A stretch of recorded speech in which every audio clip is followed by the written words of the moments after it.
Assalamualaikum warahmatullahi wabarakatuh. Alhamdulillah. Wassalatu wassalamu ala rasulillah wa ala alihi wa sahbihi wa mawalah. Amma ba'du. Kaum muslimat yang dirahmati Allah subhanahu wa ta'ala, syukur alhamdulillah pada pagi hari ini, hari Kamis, kita diberikan Allah keringanan langkah, kesehatan, berkumpul di majlis nama apa kita ini, apa majlis rumah dakwah. Iya betul, rumah dakwah.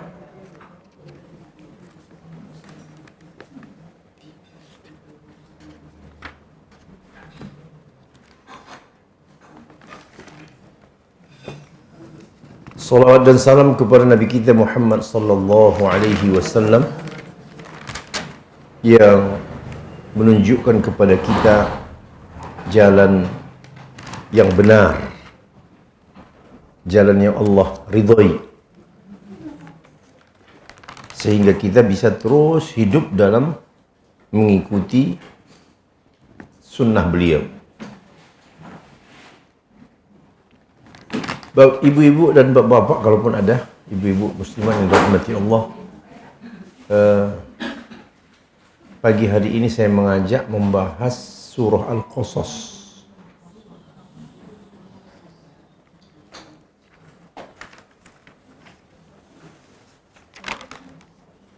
Ayat 77.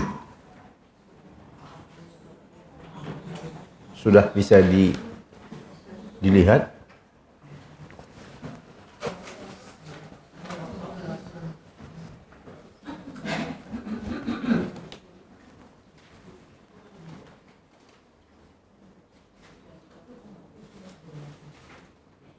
Sudah ketemu?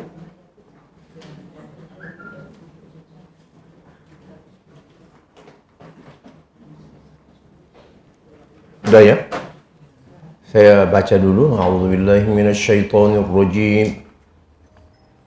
Wabtaghi fima ataka Allahu ad-daral akhirah wa la tansa nasibaka minad dunya وأحسن كما أحسن الله إليك ولا تبغ الفساد في الأرض إن الله لا يحب المفسدين.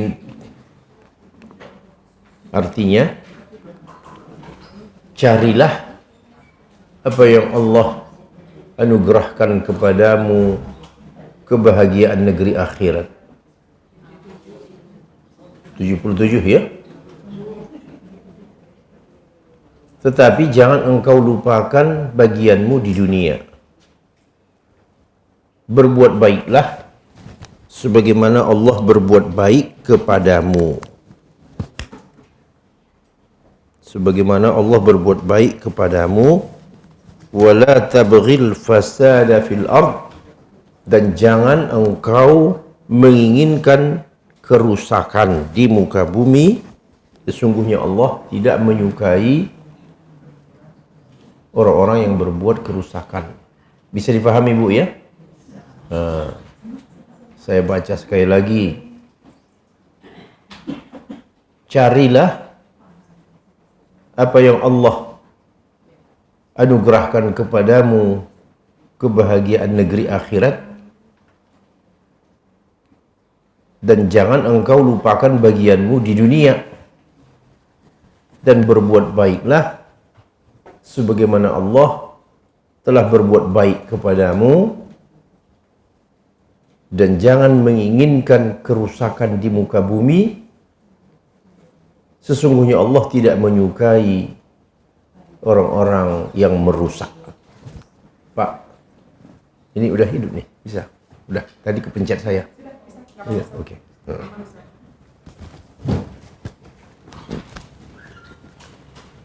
Nah, jadi kalau kita baca ayat ini, kira-kira tentang apa ini, Ibu? Ya, Allah Ta'ala memberikan panduan untuk hidup di dunia dan akan menghadapi kehidupan selanjutnya, yaitu akhirat. Nah ini satu, ini dia nih. Yang kedua yang tadi di dalam ayat itu Allah menyebutkan berbuat baiklah. Berbuat baik sebagaimana Allah berbuat baik kepadamu. Kemudian yang ketiganya, jangan berbuat kerusakan di muka bumi, karena Allah tidak menyukai orang-orang yang merusak. Nah, ini kira-kira isi ataupun kandungan dari ayat 77 ya, dari surah Al-Qasas. Al-Qasas ayat 77. Yang pertama, kedudukan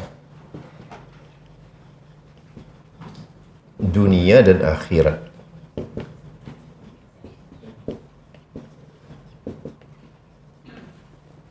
Terus yang kedua tadi, keharusan berbuat baik.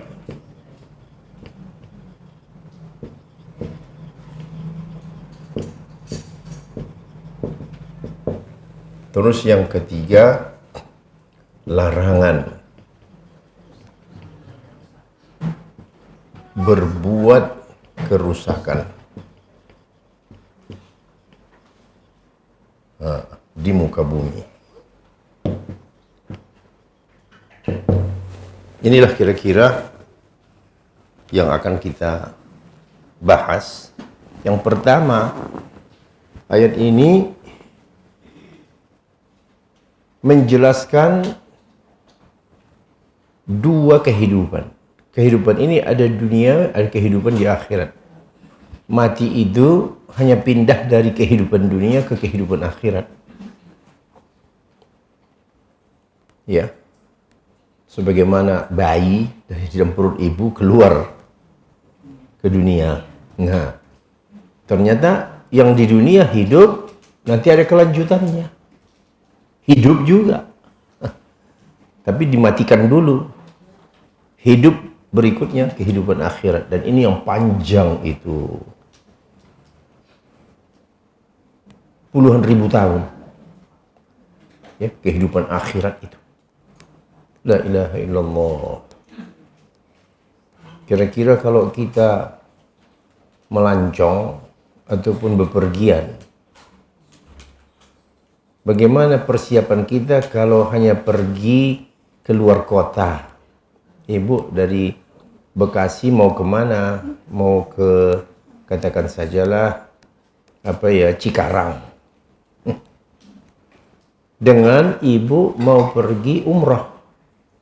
Persiapannya beda nggak? Beda. Nah, itu dia tuh.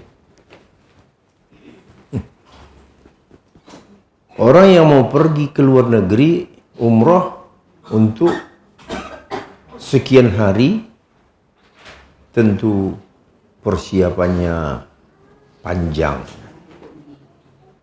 Ya, padahal sudah ada yang membantu, beli tiket, urus visa dan sebagainya, ya kan? Nah, beda dengan kalau ibu hanya pergi mau kemana, ke Cikarang, ntar juga sore udah pulang. Jadi dari situ saja kita sudah paham, semakin jauh perjalanan maka persiapan semakin panjang dan harus matang. Kebanyakan manusia tidak memahami ini. Bahkan ada di antara mereka yang tak mengira ada kehidupan sesudah mati. Ya, ada manusia yang begitu. Walaupun mungkin dia tidak ngomong, tapi dari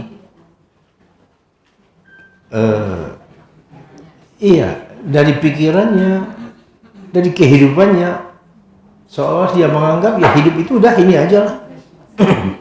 Nanti udah mati, udah jadi tanah. Nah, inilah orang-orang yang akan merugi sepanjang masa.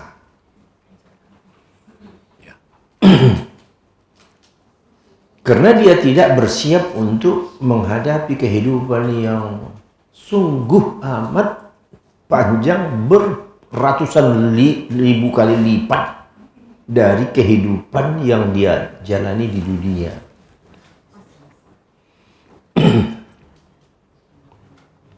Di sini Allah Ta'ala menjelaskan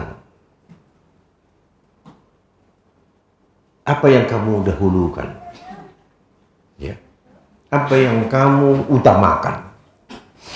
Di sana ada dunia, di sana ada akhirat. Yang kamu habisan untuk mengejarnya itu apa? Duniakah atau akhiratkah? Allah mengatakan, langsung Allah yang menjelaskan ke kita, carilah apa yang Allah berikan kepadamu dari kebahagiaan negeri akhirat. Ternyata yang disuruh dicari, dikejar, itu adalah akhirat. Begitu. Nah, namun ayat sebelumnya memang ini menceritakan tentang kehidupan seorang manusia yang rugi, yaitu Qarun. Coba ibu lihat ayat 76 itu kan menyebut Qarun kan. Inna Qaruna kana min qaumi Musa fabagha alaihim wa atainahu minal kunuzi ma inna mafatihahu latanu bil usbati ulil quwwah إذ قال له قومه لا تفرح إن الله لا يحب الفرحين. Ini ayat sebelumnya nih, bicara tentang Qarun.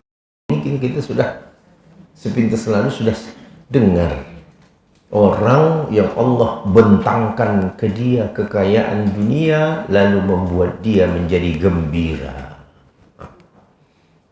Ya, gembira lalu lupa akhirat. Akhirnya ya dia tenggelam dengan hartanya itu. Na'udzubillahi min dzalik. Maka disitulah Allah di ayat berikutnya menjelaskan, carilah kehidupan akhirat. Cuma dunia jangan kau lupakan. Kan bisa nyambung ya. Ayat sebelumnya kisah tentang orang yang melupakan akhirat, tidak meyakini adanya akhirat sebelumnya, ya, lalu membuat dia menjadi apa? Ya, sesat, salah jalan di dunia. Orang kalau tidak ada panduan, ya saya tadi umpamanya kemari, kalau tidak ada bantuan, ya map ya Bu ya, walaupun pernah kemari, ya tetap saja, kecuali jalan itu kita jalani tiap hari.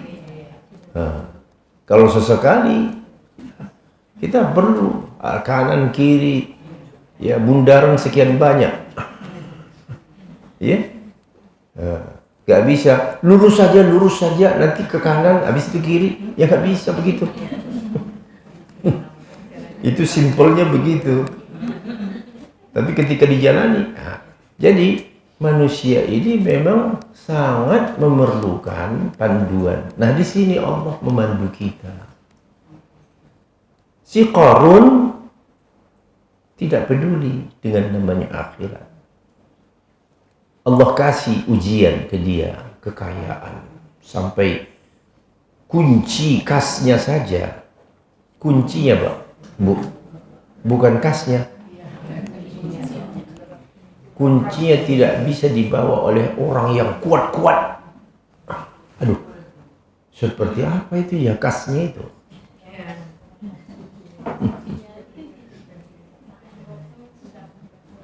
Kaumnya pernah menegur dia, masyarakat dia pernah menegur dia, kamu jangan terlalu gembira ya.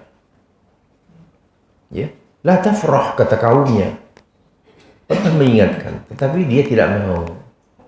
Dia tidak peduli dengan peringatan. Kamu kan karena nggak merasakan, Ya, ya biasa orang yang nggak pernah senang kata dia ya. Orang nggak pernah senang ya nggak tahu dia bagaimana enaknya senang itu. Dia sepelekanlah itu peringatan-peringatan. Nah akhirnya itulah dia terbenamlah dia dan hartanya sampai menjadi istilah di kita harta karun. Itu dari situ asal harta karun itu dari situ Bu. Ya, si Korun. Padahal sebenarnya nggak ada hubungan ya, nggak ada hubungan. Korun kan di Mesir. Itu hanya ya kiasan saja untuk menyebut bahwa Korun itu memang ditenggelamkan Allah dengan hartanya. Nah, jadi kita jangan seperti Korun, ya, yang tidak tahu mana yang didahulukan. Nah, di sini Allah memberikan arahan bimbingan yang luar biasa. Wabtaghi, carilah. Wabtaghi artinya carilah. Apa yang dicari? Fima atakallahu, apa yang Allah berikan kepadamu. Ad-darul akhirah, kebahagiaan negeri akhirat. Kebahagiaan negeri akhirat. Wala tansa. La tansa artinya apa? Jangan lupa. Nasibaka, bagian nasib. Nah, ini kalau kita nasib itu apa kita bilang ya? Udah nasib gitu ya. Ya sebenarnya arti nasib itu bagian. Udah di situ bagian. Itu nasib saya, itu udah bagian saya gitu. Jangan kau lupakan nasibmu di dunia. Nah, ini. Jadi bukan berarti kita anti dunia. Ya, jangan salah paham. Bukan kita disuruh membenci dunia. Itu dunia tak usah. Kita harus membencinya. Ada juga dulu segolongan orang di zaman lalu begitu, umat ya, umat seorang nabi yang membenci dunia.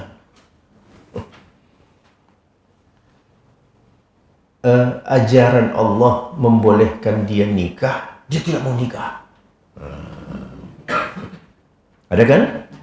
Nah, yang laki-lakinya tak mau menikahi perempuan, yang perempuannya tidak mau dinikahi. Sampai sekarang pun ada. Lihat tuh, ya. Nah, ada segolongan manusia yang seperti itu, membenci dunia. Nah, mereka juga tidak mau makanan, tidak mau tempat tinggal. Ya, dulu mereka itu tinggalnya di mana? Di dalam gua. Masuk ke dalam gua. Terus bagaimana kalau lapar? Apa yang ada di depan itu ajalah makan.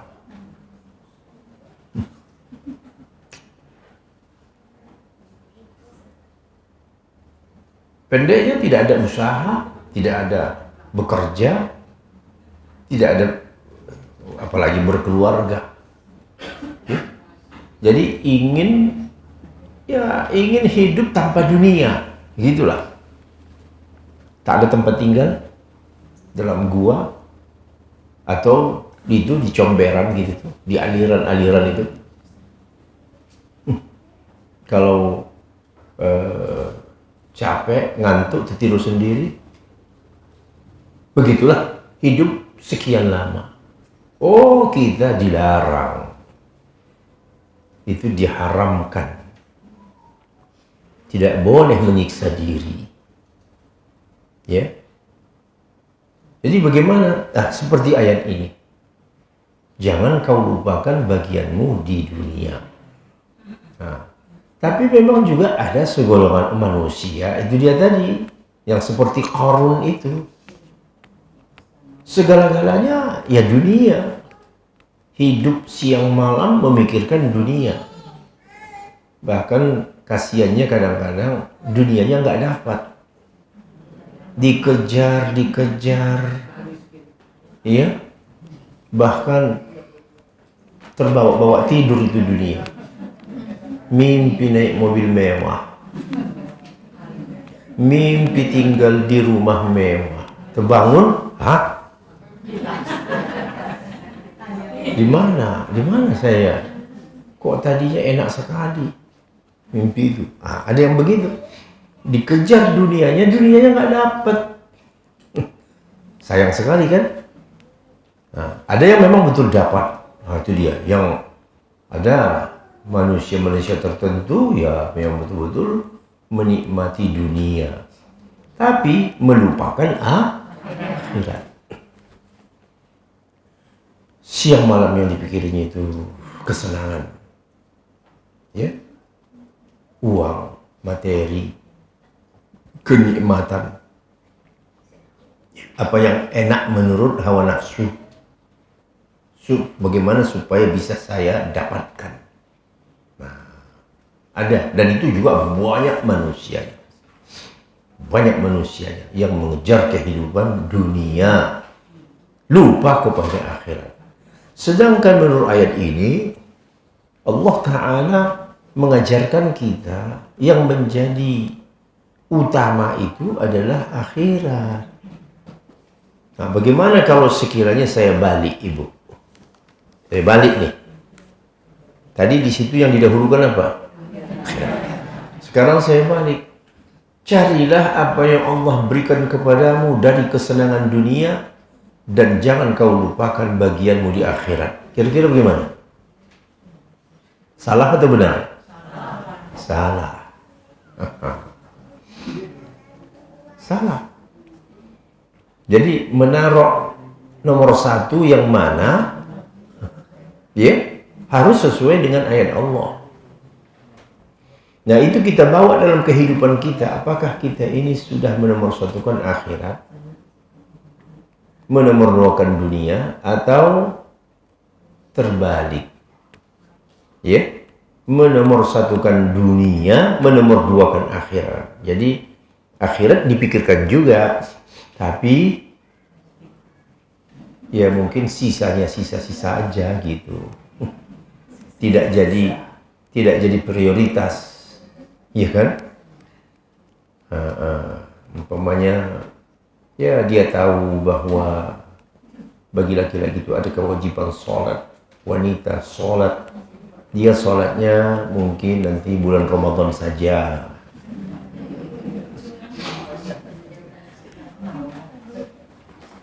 Ya,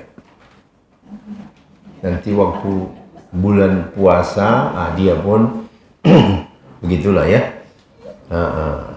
Sama menyamakan diri seperti yang lain. Oh ya, puasa bagus sekali ya puasa ini.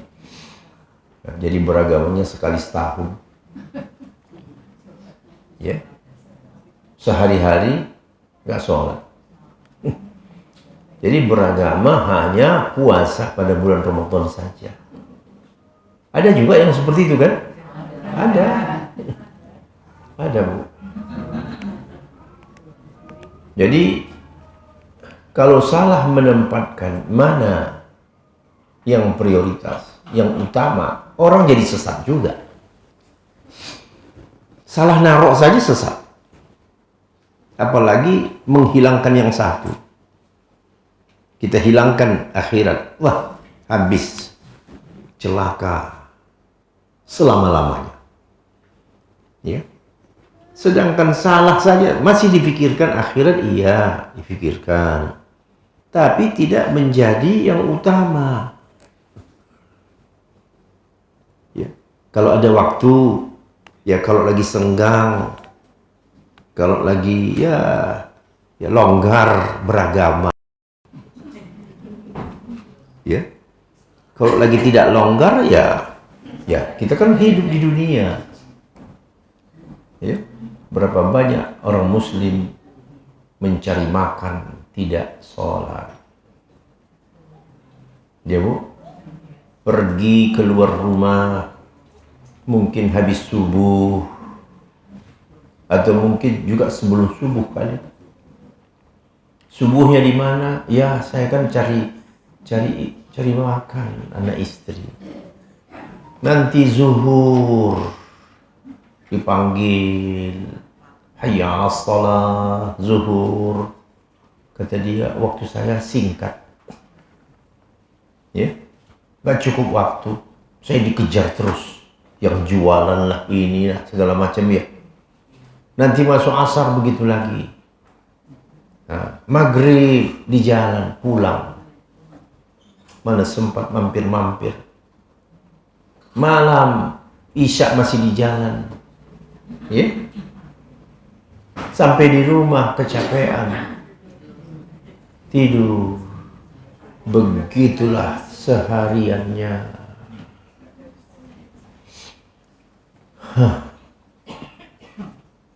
Bagaimana? Ya? Akhirat tidak ada dalam pikirannya. Akhirat tidak ada di dalam pikirannya. Nah, jadi orang yang menomorsatukan akhirat, ya dia mencintai kehidupan akhirat. Mencintai akhirat.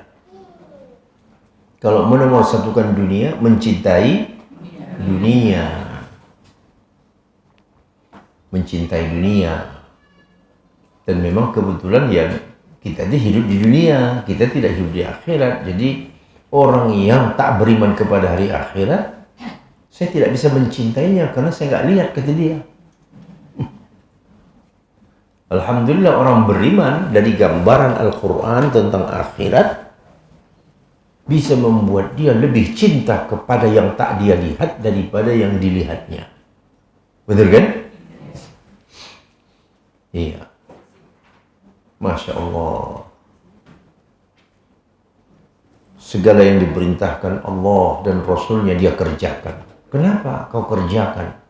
Karena aku berharap akhirat.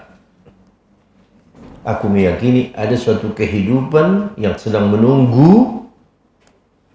Semua manusia akan menuju ke sana, maka itulah yang kuutamakan. Sedangkan dunia ini saya ibaratnya hanya apa? Ya, numpang. Ya, seperti orang ngontrak, Bu. Ibu hidup di suatu wilayah, nggak mau lama-lama gitu. Ada, ya katakan saja nunggu anak sekolah atau nunggu suami tugas. Ya, ngapain ibu? Susah payah. Ya, mengadakan segala-galanya ada di rumah, padahal hanya sekedar sebentar, ngapain? Nah, tapi ternyata manusia. Bagaimana manusia? Menganggap hidup ini selamanya. Ini dia. Dan kadang-kadang kita pun di situ kena juga, Bu. Kita menganggap dunia ini tempat hidup selamanya. Sehingga kita habis-habisan. Habis-habisan. Waktu untuk zikir saja, waktu belajar Al-Quran, gak ada. Ya. Kita lihat aja diri kita gitu. Sedih kadang-kadang ya. Kita terbawa dengan gaya hidup orang yang tak meyakini akhirat. Kita pun mirip-mirip begitu juga. Ya, dia menganggap dia bangun rumah seolah-olah dia hidup situ 100 tahun. Seolah-olah dia tidak akan mati. Kebetulan memang Allah kasih ke dia, maka di rumah itu segalanya ada, Bu. Ya, orang mau pergi berenang, kata dia nggak perlu. Kenapa? Sudah ada di rumahnya.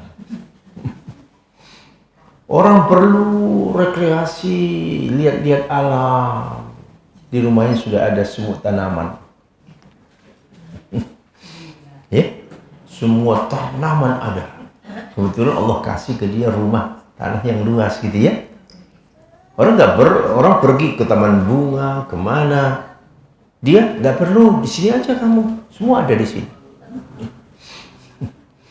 Orang perlu mancing-mancing gitu ya.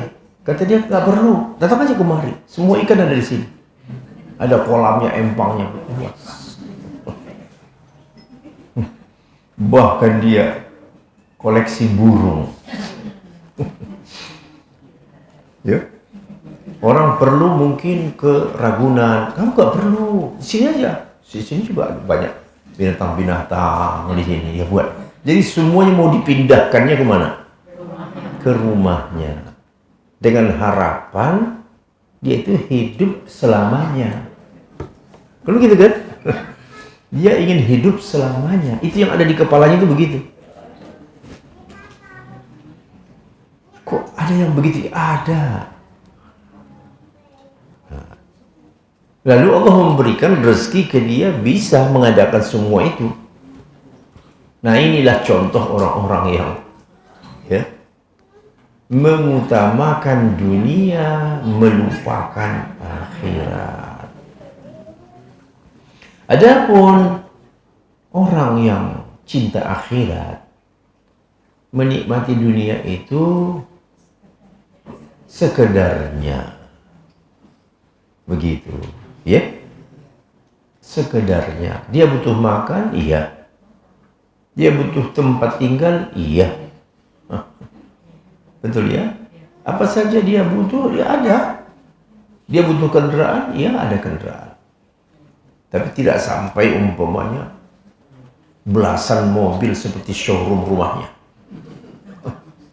Mentang-mentang Allah kasih ke dia, buatnya showroom di rumahnya. Ada belasan mobil mewah.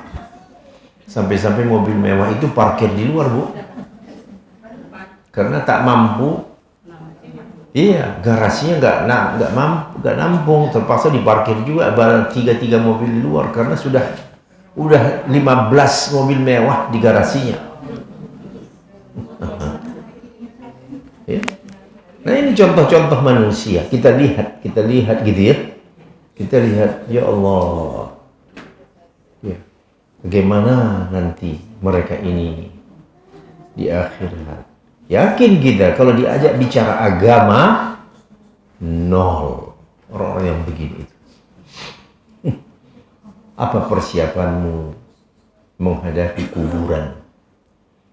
Pertanyaan mungkar dan nakir. Apa persiapanmu?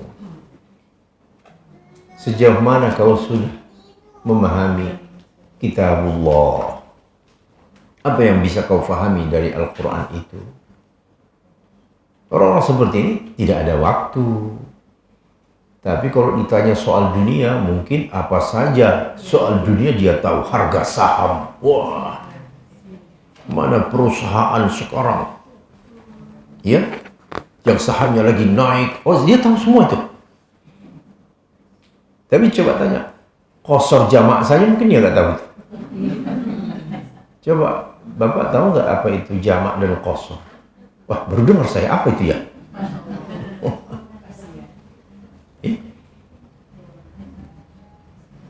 Jadi pengetahuan dunianya luas, pengetahuan agamanya no. Nah, inilah contoh manusia yang menomorsatukan dunia. Begitu.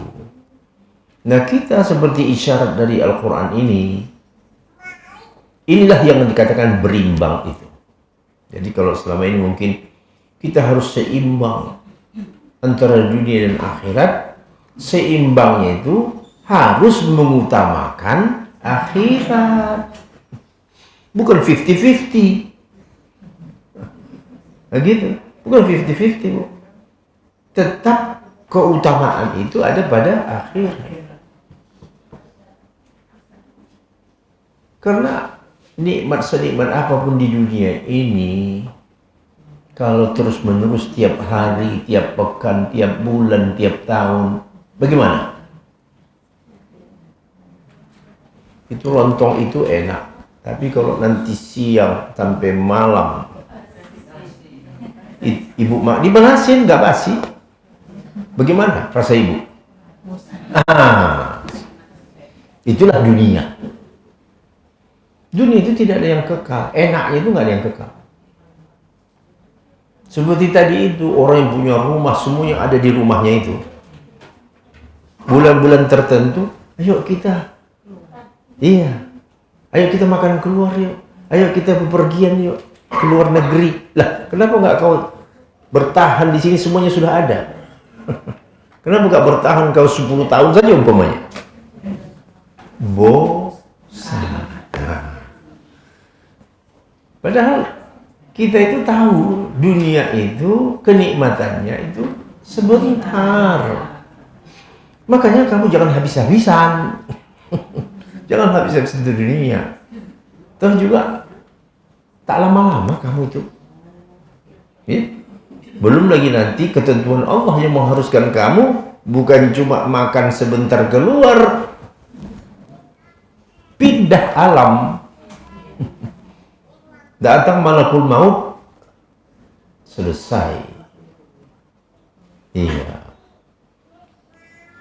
Jadi orang yang cinta akhirat tetap menomorsatukan akhirat. Bagaimana orang mencintai sesuatu? Itu yang ada di kepalanya, betul nggak? Itu mencintai sesuatu. Seperti sebagian ibu-ibu suka emas. Ya kan? Yang ada di kepalanya apa? Emas saja, perhiasan aja. Begitu melihat ada emas dipakai orang sebelah dia, itu model baru itu ya? Itu kapan kau beli itu? Karena yang ada di kepalanya cuma emas. Orang yang cinta akhirat, yang ada di kepalanya cuma akhirat. Bagaimana nanti masuk surga? Bagaimana nanti kalau bisa di akhirat tanpa hisab? Bagaimana hari berjemur mahsyar supaya lepas dari situ, bagaimana caranya? Itu orang yang cinta akhirat, yang difikirkan itu akhirat melulu. Apa amalan yang membuat saya nanti senang di akhirat? Nah, begitulah dahulu sahabat. Nah, ibu-ibu tahu. Contohnya sahabat Nabi. Kalau mereka datang bertanya kepada Rasulullah Sallallahu Alaihi Wasallam, adakah ibu jumpai ada sahabat? Ya Rasulullah, bagaimana caranya supaya bisa kaya mendadak? Ada?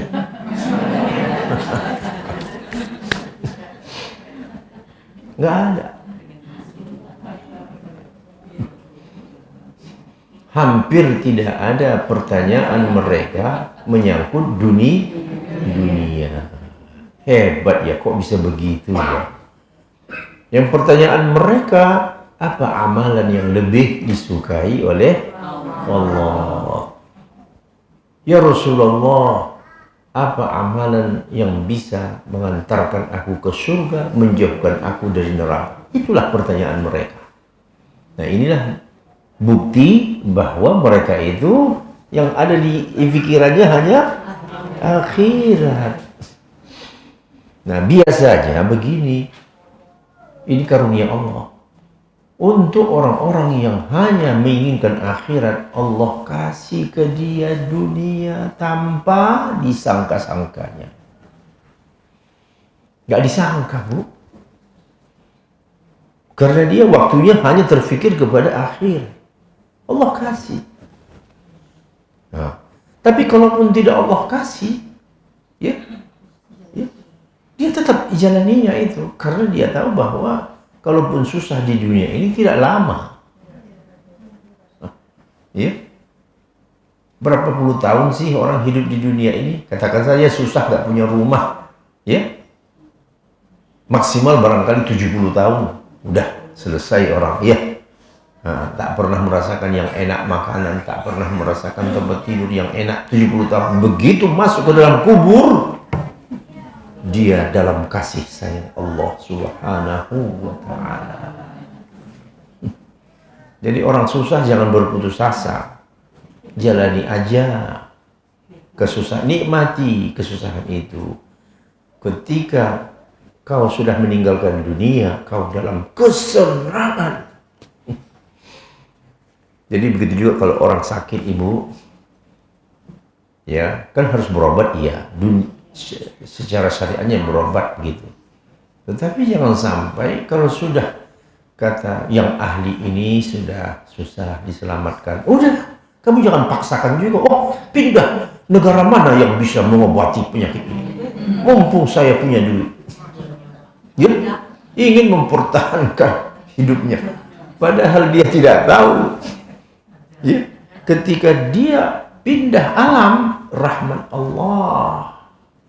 Kamu bagaimanapun rumah sakitnya, negerinya hebat untuk mengobati, tetap saja dia ya sakit, ya tetap sakit. Ya.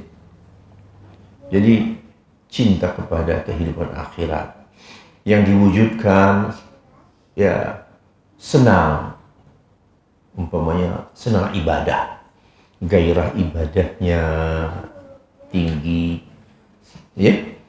Belum masuk waktu sholat, pikirannya sudah di sholat, ya. Belum masuk zuhur, berapa menit lagi zuhur ya? Ya dekat-dekat kita harus cari-cari ini gimana kita sholat. Kalau laki-laki ya, nanti begitu juga habis zuhur, dekat asar, ini kita pulang atau asar dulu ya. Jadi begitulah orang yang cinta akhirat itu. Dia sayang itu kalau sempat sholatnya tercecer. Bagi laki-laki, sholatnya itu dia tidak berjamaah, dia merasa kesal sama dirinya, marah dia sama dirinya. Apa tadi yang saya kejar? Kenapa saya tidak sabar 10 menit ya menunggu sholat jamaah, setelah itu saya pulang. Ya begitulah orang yang cinta akhirat. Begitu juga dengan sedekah, infak dan seterusnya. Ya. Gairah untuk mengaji. Ya. Datang dari mana? Oh jauh, Masya Allah, ya berkilo-kilometer datang. Ya. Untuk mendengarkan apa? Kajian Al-Quran, hadis Nabi, ya, penjelasan para ulama. Nah, itu ciri-ciri orang cinta akhirat. Kalau cinta dunia nggak mau ngaji dia. Di YouTube juga bisa kata dia. Ya, di YouTube juga bisa. Ya sambil-sambil duduk kita dengerin YouTube, bisa lebih enak lagi kata dia. Bisa minum kopi segala macam, masuk kuping kanan keluar kuping kiri. Ya.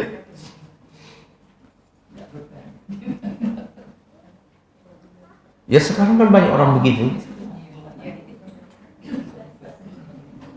Jadi dia merasa datang ke pengajian itu buang waktu. Belum lagi nanti macetnya. Dia tidak menghitung pahala dari Allah Ta'ala. Ya. Datang hadir langsung. Ya. Talaki, mendengar langsung. Kemudian lingkungan sesama muslimat. Itu dia tidak hitung. Itu semuanya membawa manfaat dan faedah yang luar biasa. Iya. Jadi begitulah kehidupan ini. Ada yang namanya kehidupan mengejar dunia, ada yang namanya mengejar akhirat. Tapi kata Allah, jangan kau lupakan nasibmu di dunia. Artinya jangan sampai umpamanya dia punya keahlian sesuatu, saya nggak mau itu. Ya, seperti tadi yang saya bilang itu, orang yang anti dunia. Ya, saya nggak mau itu. Nanti saya berkurang zikir saya kepada Allah. Jadi akhirnya ya dia kebutuhan pokoknya pun tak terpenuhi ya. Kenapa? Karena Allah sebenarnya juga memberikan ke dia sesuatu tetapi dia lupakan karena salah memahami.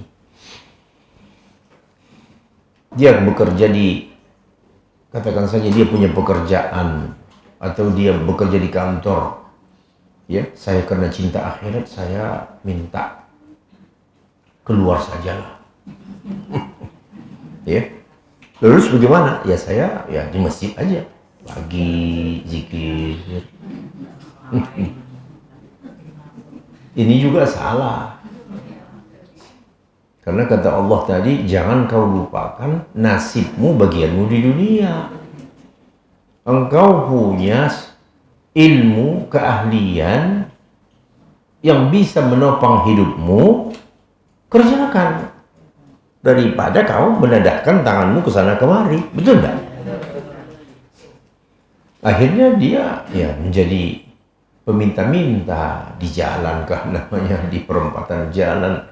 Padahal badan besar, badan sehat. Kasihan kita ya. Badanmu sehat kau bisa bekerja. Tetapi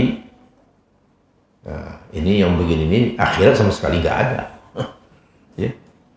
Sholat tidak, apa tidak. Nah, jadi yang utama mengejar akhirat dengan mengerjakan segala ibadah yang Allah syariatkan. Tapi jangan melebihi. Ya, yang tak disyariatkan juga dikerjakan. Itu masalah juga. Ya. Kamu dalam melaksanakan ibadah harus sesuai dengan apa yang disyariatkan. Disyariatkan sama kamu 5 ya 5, gak usah kamu tambahin. Ya. Kalau tidak disyariatkan jangan. Sholat, ada sholat fardu, ada sholat sunnah. Kerjakan, itu semuanya syariat. Disyariatkan oleh Allah Ta'ala lewat Nabi-Nya Sallallahu Alaihi Wasallam. Tapi kalau tidak pernah dikerjakan Nabi, jangan kau kerjakan. Oh ini kan saya mau cari pahala ini. Ya. Lah, yang menyuruh kau mengamalkan seperti itu ada Nabi kah? Ya tidak sih, tapi saya kan mau dekat dengan Allah. Enggak, ya nggak bisa. Itu namanya kamu tuh melebihi. Ya. Melebih-lebihkan. Cukup apa yang Allah dan Rasulnya ajarkan kepadamu. Nah, jadi model-model manusia ini banyak ya Bu ya. Banyak model-modelnya. Ada yang memang suka ibadah. Tapi ibadahnya itu berlebihan. Di luar dari apa yang disyariatkan. Ada juga. Sedangkan Al-Quran begitu indah menatanya. Kebahagiaan akhirat. Ya, Masya Allah, iya betul. Tapi jangan kau lupakan nasibmu di dunia. Kau punya badan. Ya. Kamu butuh tempat tinggal. Kamu berkeluarga. Kamu punya anak. Nah, itu harus kamu juga kerjakan untuk memenuhi keperluan-keperluanmu itu. Dan mudah-mudahan tidak harus melawankan dengan cinta akhirat tadi. Jadi berusahalah sebatas kemampuanmu, tetapi yang menjadi utamamu adalah akhirat. Mudah-mudahan kekurangan itu Allah ganti. Nah, itu dia. Ya, Allah ganti dengan cara Allah sendiri. Ya, karena Allah tahu engkau menomorsatukan akhirat itu. Godaan dunia ini cukup hebat, Bu. Ya. Kita kalau mau lurus itu godaannya tinggi. Kita umpamanya ya ingin menomorsatukan bagaimana di hari akhirat nanti. Ya, datang godaan. Ya. Emangnya kamu hidup di mana? Emangnya kamu gak perlu makan? Emangnya kamu gak perlu berpakaian? Gak perlu. Ini kamu nih hidup di dunia. Jadi ya nyenggol-nyenggol dikit gak apa-apalah. Namanya kamu hidup di dunia, ya nggak bisa begitu. Ya, kamu memerlukan segalanya dalam hidup ini. Ya. Nah, jadi akhirnya apa? Ya, tabrak kanan, ya, tabrak kiri, akhirnya masuk jurang. Akhirnya masuk jurang. Jurangnya apa namanya? Penjara. Kan nggak enak ya. Dari tempat terhormat, punya jabatan, punya kursi, punya anak buah, tiba-tiba selesai masa pekerjaan,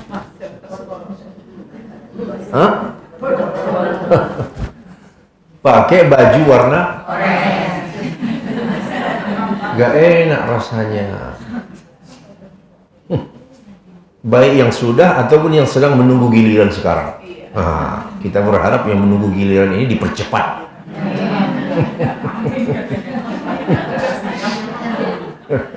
Iya, gak usah panjang-panjang lah, gak usah debat-debat lah. Kalau sudah terbukti segala macam, jangan ragu-ragu, antar saja. Ya, masih banyak ruang-ruang yang harus diisi mereka. Iya, karena mereka menomorsatukan dunia dan mungkin tidak pernah terfikir akhirat. Baik.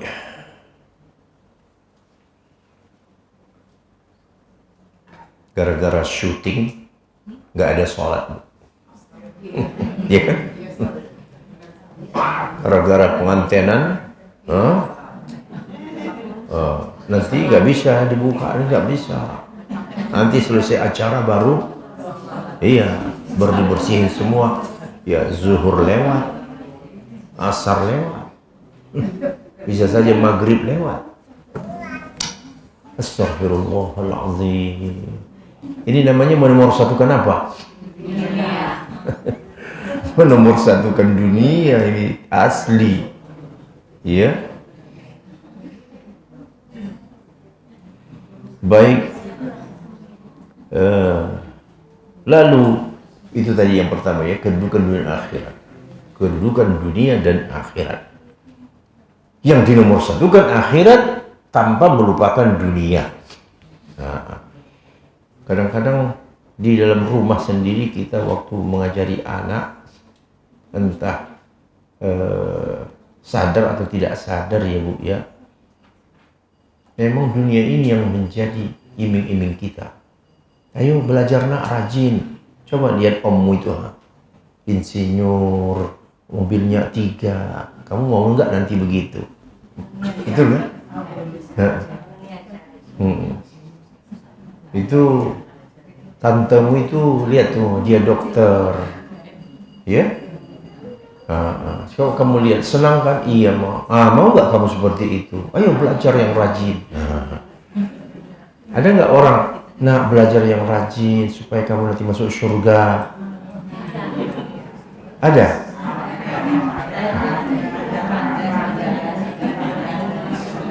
Sedikit sekali, ya, sedikit sekali. Ya, belajar agama ya nak, ya belajar agama supaya kamu nanti ya di akhirat menjadi orang yang memuliakan Allah. Sama, ya anaknya pun nggak mau dengar itu, ya. Nanti memilih sekolah. Kalau ini nanti kamu gampang dapat duit nih. Belum selesai kamu nanti udah dilamar. Langsung kerja. Begitu orang tua. Jadi orang tua dari rumah pun tidak menanamkan cinta akhirat. Tidak menanamkan cinta akhirat. Memang sudah dari rumah juga salahnya. Ya. Jaranglah kita dengar umpamanya rajin-rajin belajar ya nak ya, supaya kamu nanti menjadi orang yang dimuliakan Allah di yaumul qiyamah. Ya, jarang. Ya. Bahkan ya orang tuanya mungkin Ya, selain ustadz lah, umpamanya belajar, artinya syariah, belajar ilmu Al-Quran, ahli, ya Quran. Anaknya tak ada satupun yang sekolah, yang belajar agama. Ini ada apa ini? Anaknya 3, 4, yang ini ke bisnis, yang ini apa? Oh ini ke apa pertanian. Oh ini yang sekolah agama yang menggantikan ayahnya siapa? Nggak masuk, susah anak-anak. Susah anak-anak nggak mau yang milih. Jangan-jangan ayahnya menyesal jadi ustadz. Ya. Dia tidak memberikan dorongan kepada anaknya untuk belajar ilmu agama. Kalau dokter, paling tidak ada satu anaknya yang jadi dokter. Kalau tidak mungkin semua anak jadi dokter. Tapi tidak sedikit ustadz yang anaknya tidak ada yang belajar ilmu agama. Belajar ilmu sana, ilmu sini. Coba itu. Itu tadi. Jelek-jeleknya pikiran kita, mungkin dia menyesal jadi ustadz. Sehingga dia tidak berkeinginan anaknya mengikuti jejaknya. Padahal kamu sudah bagus. Yang kamu dalami ilmu Allah. Ilmu Allah yang kamu dalami itu. Harusnya anakmu juga mengikuti jejakmu, mendalami ilmu Allah Ta'ala. Lalu isi kandungan dari ayat ini yang kedua, wa ahsin kama ahsanallahu ilaik. Berbuat baik. Apa arti ihsan, ibu-ibu? Ihsan, berbuat baik, ya, kebaikan. Jadi wa ahsin, berbuat baiklah. Kama, sebagaimana. Kama artinya sebagaimana. Ahsanallahu, Allah berbuat baik, ilaika, kepadamu.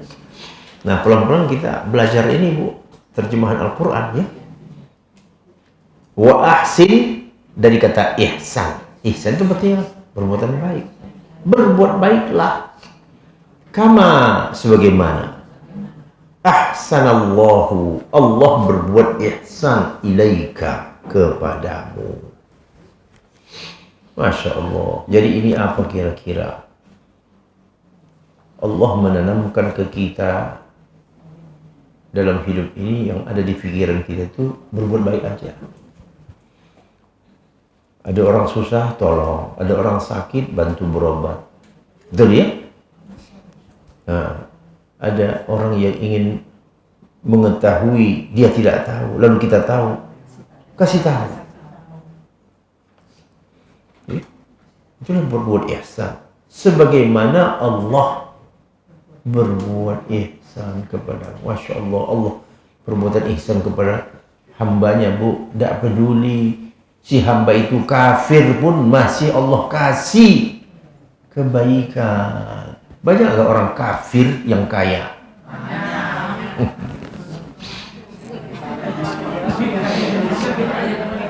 Lebih banyak. Itulah perbuatan ihsan Allah. Coba ibu pakai logika. Ya. Ada anak buah ibu. Ya, karyawan ibu. Dia yang gaji ibu. Tiba-tiba dia nggak mau patuh sama ibu. Kemudian membuli ibu. Kira-kira ibu pakai lagi nggak dia?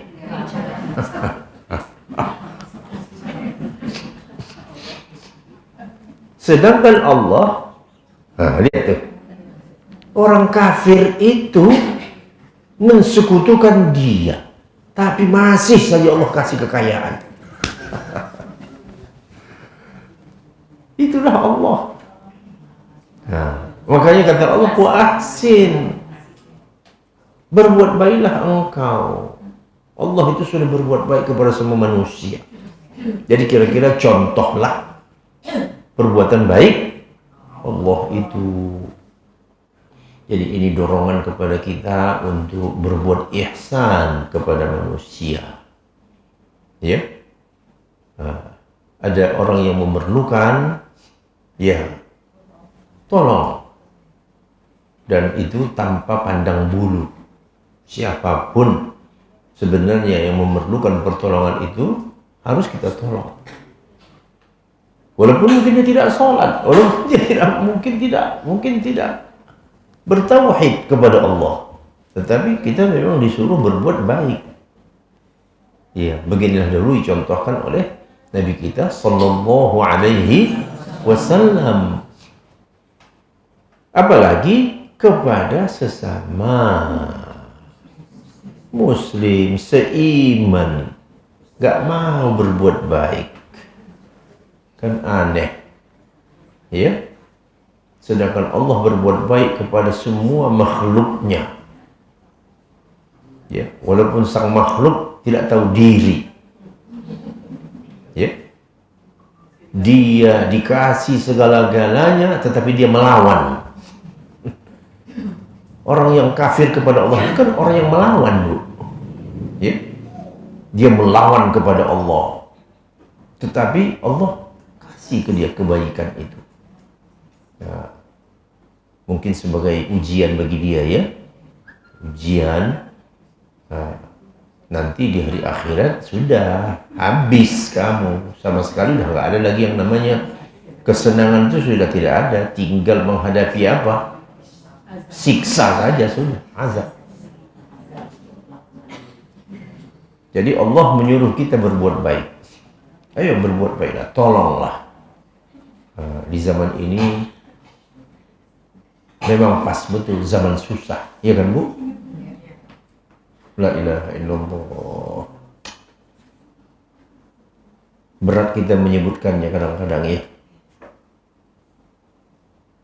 Berapalah yang dia dapatkan kalau kita hitung-hitung, ya, ngantar itu ngantar ini, sehari dikumpulin berapalah dia dapat.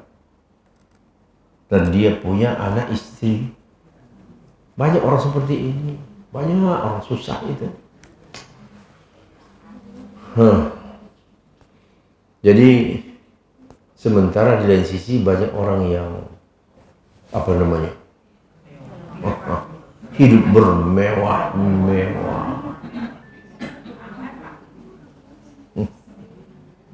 Itulah penampakan kita. Ada orang yang sangat susah, ada orang yang terlalu mewah, tutup mata, tidak peduli dengan orang yang susah. Yang lebih parah, dia menari di atas kesusahan orang. Dia membuat senang.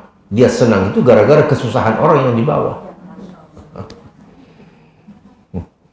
Tunggu kamu. Ya, ada suatu saat nanti Allah balas, kalaupun tidak di dunia, akhirat. Tapi maunya di dunia juga lah. Iya. Supaya sama merasakan itu. Ya.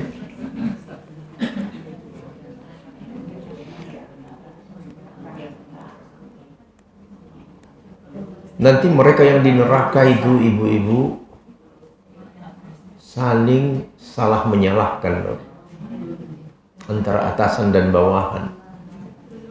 Kata bawahannya, ya Allah, dia ini dulu yang membuat saya sesat. Dia ini bos saya dulu. Ya, di kantor ini bos saya dulu. Gara-gara dialah saya sesat dan masuk kemari ke neraka ini. Ya Allah, kasih ke dia siksa yang berlipat. Kata si bosnya ini apa? Ya, aku kan hanya mengajak kamu aja, nyuruh kamu, kenapa kamu mau? Kenapa kamu mau saya suruh? Kalau kamu gak mau, saya kan gak bisa maksa kamu. Hah? Kata malaikat apa? Udah masuk dua-duanya, jangan ribut. Rasain aja di dalam ini, rasain. Gak usah lagi saling melempar gara-gara kamulah saya di sini. Ya. Dan nanti begitu di hari akhirat itu. Baca-baca ibulah ada surah Al-A'raf. Mungkin ini juga sudah dibahas para ustaz-ustaz di sini, nanti lain kali kita akan membahas itu ya. Bagaimana orang di neraka dengan orang di surga bisa berkomunikasi. Hai teman-teman yang di surga, apakah kalian sudah merasakan apa yang dijanjikan Allah dulu kepada kamu, kepada kita di dunia? Kata orang di surga, iya kami lagi enak-enak nih. Kami lagi kongko-kongko ini di surga. Lalu dia bertanya balik, kalian gimana di situ? Apa sudah kamu rasakan apa yang dulu dikasih tahu Allah, peringatan Allah? Iya. Kami sudah rasakan bahwa janji Allah itu memang benar rupanya. Yang lebih sakitnya lagi Bu ya, tolong dong kasihlah setetes air. Kepanasan yang luar biasa Bu. Kata orang di surga, bukan aku nggak mau, tapi nggak boleh. Innallaha harramahuma. Allah mengharamkan keduanya. Ya, air dan apapun yang ada di surga itu nggak bisa dikirim. Allah mengharamkannya. Nah, bagaimana itu? Kalau kita membaca, kita bayangkan, ya, yakin mungkin ya yang tak khusyuk pun akan khusyuk itu sholatnya ya. Jadi orang di neraka, ya, bisa bercakap-cakap dengan orang yang ada di surga. Ya, bahkan mereka melihat gitu. Untung ya, gitu ya. Untung dulu kita suka ngaji, sehingga kita tahu mana yang boleh, mana yang tidak boleh. Ini memang mereka ini nggak pernah ngaji dulu, gitu. Sehingga ya semuanya saja dianggapnya boleh saja. Wa ahsin kama ahsanallahu ilaik. Berbuat baiklah sebagaimana Allah telah berbuat baik kepadamu. Luar biasa perbuatan baik Allah ini. Luar biasa. Ya. Kita, ibu rasakan sendirilah ya. Lahir. Ya. Alhamdulillah semua normal. Semua normal. Tetapi manusialah yang merusak dirinya. Betul enggak? Jadi jangan menyalahkan Allah Subhanahu wa ta'ala. Alam ini sudah diciptakan Allah baik, sesuai dengan ihsannya. Tetapi datanglah manusia yang merusak. Nah, ini yang ketiga ini. Wala tabghil fasada fil ard. Jangan apa? Berbuat kerusakan di muka bumi. Lihat tuh, larangan tadi, keharusan berbuat baik. Jadi sampai sedetil-detilnya kita diajari itu. Hanya dengan satu ayat ini loh, coba lihat itu. Kira-kira satu ayat ini dipakai sebagai pedoman dalam hidup, selamat gak? Selamat, cuma satu ayat aja Bu. Jadi kalau orang mau lurus satu ayat saja, dia selamat. Dunia ini semuanya aman ini kalau satu ayat ini dipakai. Ya, orang semua disuruh berbuat baik. Berbuat baik aja. Yang ketiga, jangan ada yang berbuat kerusakan. Masya Allah. Coba kalau tidak ada manusia yang berbuat kerusakan, dunia gimana? Aman. La ilaha illallah. Tetapi karena adanya orang-orang merusak yang tidak disukai oleh Allah Ta'ala, kacaulah dunia. Apa yang sudah Allah hasilkan, apa yang Allah kasih ke bumi, di mana manusia hidup, luar biasa Ibu. Betul ya? Coba kita lihat negara-negara yang ya lurus. Lihat sebelah kita Brunei. Apa yang dikasih Allah dari perut bumi, ya, tambang, minyak dipakai untuk rakyatnya. Bagaimana dia? Makmur. Nggak ada yang melarat. Karena Allah sudah siapkan semuanya untuk kamu. Udah disiapkan Allah. Kamu hidup di bumi itu udah disiapkan Allah.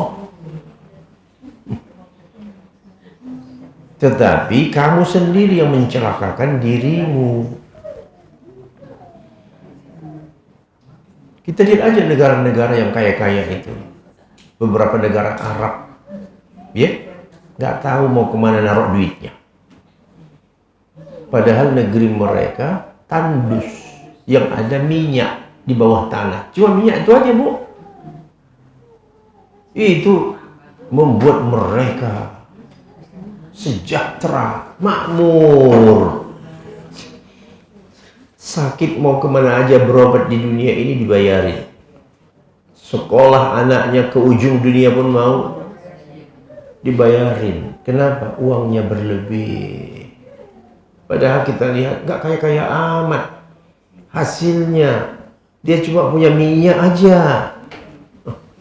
Sementara ada negeri lain semuanya ada. Semuanya ada. Apa saja yang terbayang kamu kekayaan ada di negerimu. Tapi lihatlah warganya, manusianya. La ilaha illallah. Hidup di pinggir kali, di kolong jembatan. Innalillahi wa inna ilaihi raji'un. Sebagian mengais rezeki di negeri orang, nyuci piring orang, nyuci kolor laki-laki orang. Ya kan? Kenapa dia nyari pekerjaan keluar? Karena di negerinya dia tidak dapatkan. Gak mungkin dia pergi ke sana nyuci piring kotor bekas babi orang. Iya, kalau di kampungnya dia hidup wajar, gak mungkin. Jadi semuanya pada kabur. Kenapa? Kesusahan. Apakah Allah tidak menitipkan sesuatu untuk kecukupan kamu? Oh, melimpah, melimpah. Nah, hari-hari ini dibongkarlah ini di media. Kebusukan, kejahatan, kedurjanaan kaum perusak ini, Ibu. Ya, hari-hari ini Ibu lihat itu di media sosial. Ya.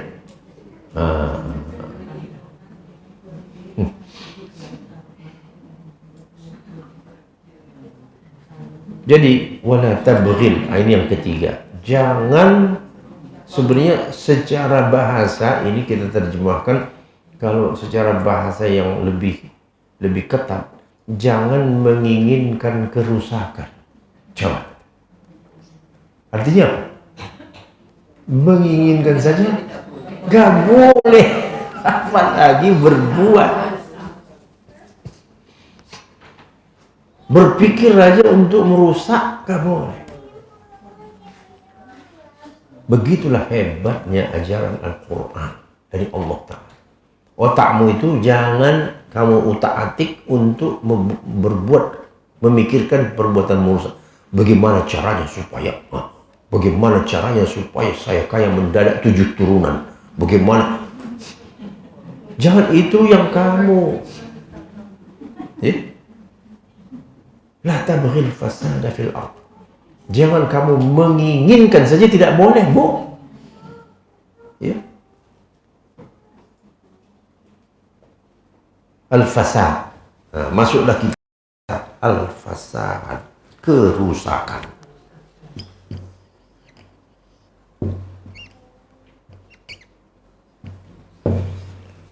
Kerusakan ini macam-macam. Ada yang sifatnya kelihatan, nampak. Ada yang tak kelihatan. Ya. Real, kelihatan, jelas rusak. Tetapi ada yang tak kelihatan. Berarti kalau tak kelihatan berarti mental. Ya kan? Mental yang rusak. Nah, itu nggak kelihatan. Dua-duanya sama-sama parah. Yang rusak fisik ya parah. Yang rusak mental juga tak kurang parahnya. Ini semuanya kalau kita bahas kerusakan ini mungkin sejam gak cukup. Jangan-jangan sejam setengah hari pun mungkin gak cukup. Karena banyaknya kerusakan itu. Iya kan? Nah, kita ambil saja umpamanya kerusakan di alam. Nah, lihat ya. Daratan, lautan, udara. Allah menciptakan alam ini dulu. Bagaimana? Hah? Hijau, subur. Ya. Tak ada yang rusak, Bu. Yang merusak siapa belakang? Manusia. La ilaha illallah. Manusia ini yang tukang merusak lah. Ya. Lautan. Bersih dulu lautan. Biru. Ya. Sungai, kali. Bersih. Ada wilayah daratan. Ya. Disiapkan Allah Ta'ala, di sini kamu hidup. Tapi karena keserakahan, yang lembah-lembah juga dibuat jadi apa? Bahkan dibuat jadi mall juga. Dulu di zaman, kita sebut di zaman siapa ya? Kita bilang lalu di zaman-zaman penjajah dulu. Mana ada banjir Jakarta? Tidak ada pernah ada banjir di Jakarta, masa-masa penjajah dulu. Bagi orang-orang yang asli Jakarta ini, masa neneknya dulu, ya tanya neneknya, pernah nggak dulu banjir? Nggak pernah dulu. Ya kan? Karena manusia tinggal sesuai dengan apa yang sudah disediakan alam. Ada tempat cocok untuk kamu tinggal. Tapi datanglah orang-orang dari luar menjauh masuk ke negeri kamu, merusak. Dari ujung timur sana mereka datang untuk merusak ke negeri kamu. Pemukiman dibangun di mana-mana. Diuruk aja ini. Wah, ini kan bagus nih. Ini berapa hektar nih? Wah, bangun di sini mall. Bangun di sini apartemen, bangun di sini rumah mewah. Wah, bagus. Berapa dijual ini? Dibangunlah. Lalu hujan. Hujan kan nggak bisa ditahan, Bu. Air sesuai dengan hukum Allah. Hukum Allah yang dititipkan di alam. Resapan sudah tidak ada. Orang-orang dulu itu dia tidak akan mau membuat rumah di tempat resapan. Karena dia tahu air hujan pasti mencari tempat yang rendah. Ketika jalan dia dihalangi, dipersempit, habis kamu diterjangnya. Itulah manusia apa? Mufsidin. Ya, karena keserakahan. Ya, wah ini nanti akan menjadi wilayah yang hebat. Bangun. Ya, ini bagaimana rendah ini timbul. Ya, bagaimana nanti airnya? Itu masalah belakangan itu. Yang penting bisa dibangun jadi tempat pemukiman. Jadi tidak peduli, berlakulah hukum Allah. Hukum alam itu hukum Allah Ta'ala. Sebenarnya bukan hujan yang disalahkan, sifat manusia yang merusak yang harus disalahkan. Ya. Hutan ditebangi. Itu ya, perusak itu. Perusak itu, Ibu. Di negeri orang, Ibu punya rumah, di depan rumah Ibu ada pohon mangga. Di negeri orang, tak akan bisa Ibu memotong pohon mangga itu kalau tidak dapat izin dari pemerintah kota. Begitu. Padahal rumah-rumah Ibu, tanah-tanah Ibu, pohon-pohon di rumah Ibu. Gak boleh kamu memotong. Harus izin. Tiba-tiba adalah negeri, bukan pohon mangga depan rumah, hutan yang ratusan tahun mungkin umurnya. Ya Allah, dibabat, ya, dihancurkan, dimusnahkan, jual kayunya mahal-mahal. Iya. Pura-pura lah diganti dengan kelapa sawit. Iya. Mana bisa menggantikan pohon yang ratusan tahun, ya, yang disiapkan Allah untuk menaungi kamu. Lalu akhirnya adalah namanya pemanasan. Pemanasan global, di mana-mana panas.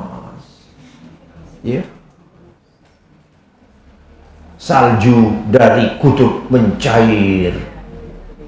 Inilah kerusakan alam. Kerusakan alam. Nah, bagaimana dengan pinggir-pinggir pantai di kamu? Habis sudah dirusak pabrik. Ya, manusia perusak ini bangun pabrik di pinggir-pinggir supaya apanya? Limbahnya tinggal buang. Mufsidin, al-fasad. Itulah dia, al-fasad. Wala tabghil fasada fil ardh. Jangan kamu menginginkan perbuatan merusak di muka bumi, Bu. Di muka bumi, jangan kamu merusak. Luar biasa ya Al-Quran ya. Orang yang menjalankan ajaran Al-Quran ini luar biasa, Bu. Ya, nggak boleh kamu merusak wilayah yang tadinya indah, ya. Jadi mungkin apa ya, tempat yang paling indah tiba-tiba dikorek. Tanahnya dikorek terus untuk mencari apa? Nikel, emas, tembaga. Hancurlah kawasan itu. Lihat, inilah kerja mufsidi. Innallaha la yuhibbul mufsidin. Tunggu kamu saja, tunggu. Ya mudah-mudahan itu dia, Bu, ya. Nggak lama-lama lagi gitu. Sudah mulai dipanggilin satu-satu. Ya.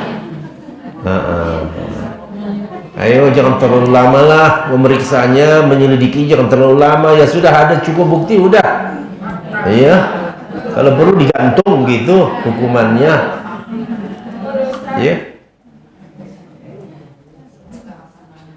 Karena sudah terlalu berat kejahatannya, merugikan ini sekian ratus ribu triliun. Ya, nggak usah susah-susah, siapkan tiang gantungan, selesai.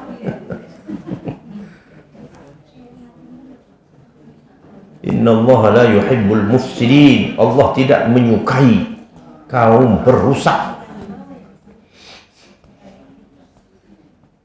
Jadi kalau kita hidup di tengah kaum perusak, kita pun ikut-ikutan jadi merusak perlahan-lahan, betul kan? Karena sudah melihat kerusakan itu di mana-mana. Ya. Alam dirusak, bumi, tanah, air, udara. Itu kerusakan fisik. Bagaimana dengan kerusakan yang tidak fisik, yang tak kelihatan, yang rusak apa? Mentalnya. Ini tidak kalah, Ibu. Serakah. Itulah kaum perusak itu. Ya. 2-3 kali lipat, 4 kali lipat pun dinaikkan gajinya, takkan berhenti dari yang mencolong duit itu. Ya. Oh, ini harus dinaikkan gajinya supaya mereka ini tidak mikir-mikir, tidak gampang tergoda. Berapa kali lipat pun kamu gaji dia, tetap saja mental maling ya maling. Jadi mental yang sudah rusak, mental kalau sudah rusak susah mengobatinya, Bu. Iya. Kurang kaya apa lagi mereka itu? Ya Allah. Ya. Kelihatan kemarin dari kejadian akhir Agustus itu ya. Wah, kok ada orang semewah itu rumahnya. Kok orang luar biasa kekayaannya. Ya. Kejadian-kejadian kemarin-kemarin itu kok sekaya itu ya. Ya Allah. Berapa per bulan dia terima itu? Dia tidak lihat orang yang susah cari sesuap nasi saja. Susah. Ini yang rusak mental. Ya, mental korup, mental maling. Ya. Luar biasa kerusakan mental ini, dan itu sudah berjalan 10 tahun paling tidak. Iya kan? Paling tidak berapa? 10 tahun.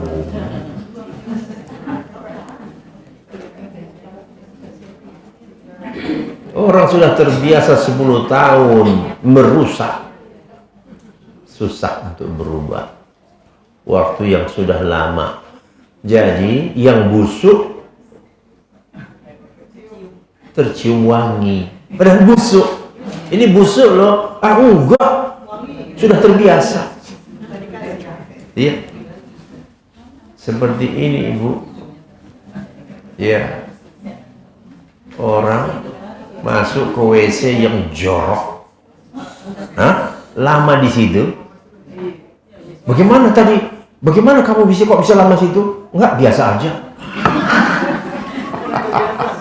Padahal orang mendengar membayangkan, gak berani, dekatnya gak berani. Kamu gimana tadi? Ya biasa aja. Main HP lagi dalam. Kenapa? Sudah terbiasa dengan kerusakan. Jadi sudah biasa. Na'udzubillah min dzalik. Mudah-mudahan kita tidak ikut-ikutan ya. Jadi kalau kerusakan itu sudah sampai pada puncaknya, nanti cara berpikir aneh. Orang yang ingin memperbaiki, dianggap ini orang aneh nih. Ini ancaman nih. Datang seorang yang mau berpikir lurus. Ya. Wah, dimusuhi, kalau perlu anak keluarganya disantet. Ini merusak, nanti ini terbongkar, nanti segala-galanya ini kita. Kalau ini bertahan ini orang terus, bisa bahaya ini. Ya. Kalau perlu bagaimana supaya mengakhiri ini orang? Ya itu sudah biasa, Bu. Racun meracuni itu sudah kebiasaan mereka. Kira-kira dianggap tidak bisa diingatkan, tidak bisa diperingati, selesaikan aja tuh. Ya, mendengarlah kita, ya, ada yang mati mendadak, gitu ya. Loh, sebelumnya kan sehat-sehat saja, sebelum keluar kota dia sehat-sehat saja, pulang dari luar kota masuk rumah sakit, ya, 3-4 hari mereka meninggal. Gimana itu? Bunuh membunuh itu sudah biasa bagi mereka, ya. Jadi kalau ada orang-orang yang ibu lihat hidupnya, pandangannya lurus, tiba-tiba meninggal, wajib kita curiga ada apa. Karena orang-orang yang ingin lurus ini tidak akan disenangi, karena dianggap sebagai apa? Ya, musuh penghalang. Jadi harus dihabisi. Ya, tidak bisa dengan cara yang kasar, dengan cara yang halus. Kalau perlu main santet. Begitu. Nah, jadi wala tabghil fasada fil ardh. Mental kalau sudah rusak luar biasa. Sementara kita di dalam Islam ini mental itu adalah utama, karena itu yang menggerakkan anggota tubuh, ya kan? Jiwa, mental, itulah yang menggerakkan pikiran kita ini, yang menggerakkan anggota tubuh kita itu mental kita itu. Kalau sudah sakit mental, ya segalanya ikut-ikut sakit.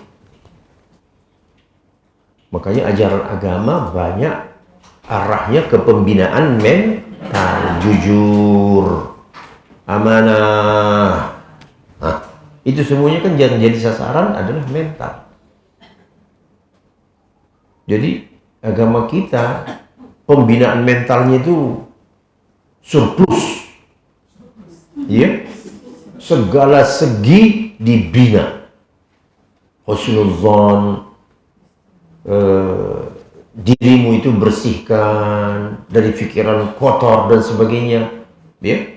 Kemudian itu dia tadi, keharusan kamu berbuat baik. Nah, karena kalau sudah pikiran buruk, sakit mental, udah semuanya ikut sakit. Jadi kita ulang, wala tabghil fasada fil ard, innallaha la yuhibbul mufsidin. Sebagian ahli tafsir menafsirkan kata al-fasad ini, ya, mencakup dua, kekafiran, al-kufru, kemudian al-maksiyah. Itu kata para ahli tafsir.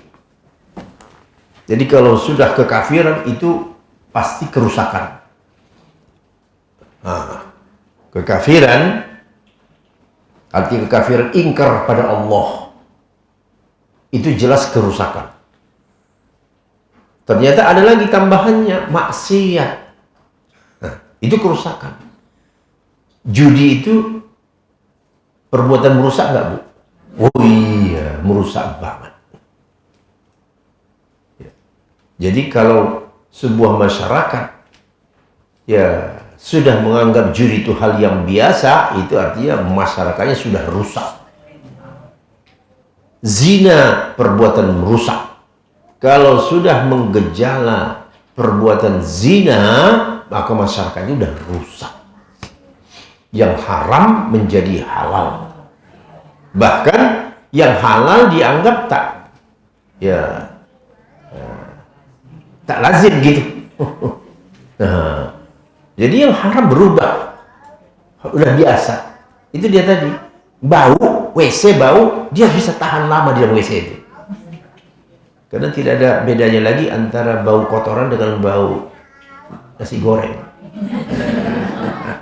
Gak ada beda lagi, karena penciuman sudah hilang, ya, penciuman sudah hilang. Yang busuk dibilang udah biasa. Allah terbiasa. Ya, gara-gara terbiasa. Baik, jadi al-kufru, kekafiran. Nah, kekafiran dalam berbagai bentuknya. Mengingkari Allah, ya, faham-faham yang mengajarkan kekafiran. Itu dianggap biasa saja. Padahal sesungguhnya itu adalah merusak. Tak percaya pada agama. Beragama gak beragama sama aja kok, kata dia. Yang penting kamu kerja keras, ya, kamu sukses di dunia. Gak penting soal beragama. Itu merusak. Kenapa? Karena itu mengajarkan kekafiran. Nah, begitu juga maksiat. Kapan lagi? Mumpung, ya, kamu kalau nggak punya uang nggak bisa menikmati yang enak-enak, kata dia. Karena semuanya maksiat itu modalnya apa? Uang. Mana mungkin orang berzina nggak punya duit? Siapa yang mau? Betul nggak? Semua kemaksiatan modalnya uang. Apa saja. Ibu pikir aja, apakah ada maksiat yang tidak ada punya modal uang? Nggak ada. Judi harus pakai modal uang. Jadi maksiat adalah al-fasad. Allah tidak menyukai. Nah, kalau sudah Allah tidak menyukai, mau kemana? Ya? Mau hidup di mana? Isi bumi semua milik Allah, dunia sampai ke akhir. Kalau Allah tidak menyukai, nah, jadi orang beriman mendengar kata-kata Allah tidak menyukai orang-orang yang berbuat merusak, maka orang beriman takut dari segala bentuk al-fasad. Itulah kira-kira ya 1,5 jam. Oh iya, sudah 1,5 jam kita membahas mentadabbur, ya, ayat 77 ini. Aku qouli hadza wa astaghfirullah. Silakan kalau ada yang ingin. Ibu-ibu silakan, ada yang ingin bertanya. Sayang sekali kalau kita lewatkan kesempatan baik ini. Silakan. Assalamualaikum warahmatullahi wabarakatuh. Saya Guru.